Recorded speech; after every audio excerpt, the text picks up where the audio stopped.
به نظر من راحت ترین کاری که میشه خونه دار شد یکی این واحدهای عزیزی رو کسی بخره. اینا رو با 500,000 درهم میتونید بخرید. خونه حاضر آماده تحویل میتونید خرید کنید. تو منطقه میدان 4 کیلومتر با برج خلیفه اختلاف داره. حالا شاید خیلی درجه یک نباشه ولی ایرانی‌ها میپسندن، نقشه‌هاش قناسی نداره و استانداردهای معمولی رو هم داره کاملا دیگه، استخر و جیم و اینا رو داره. نسبت به قیمتش واقعا خوبه و برای خونه دار شدن خیلی خوبه. اینا همه مال عزیزیه. بغلش هم که شباهه. منطقه همین میدان در حقیقت و آپارتمان‌های عزیزی ریوریا.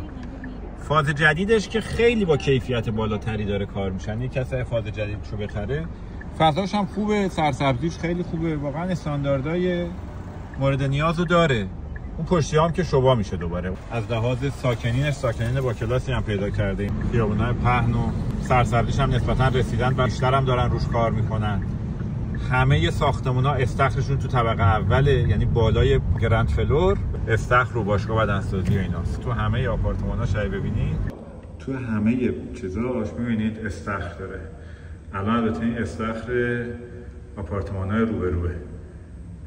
استخر این آپارتمان اینجا میشه.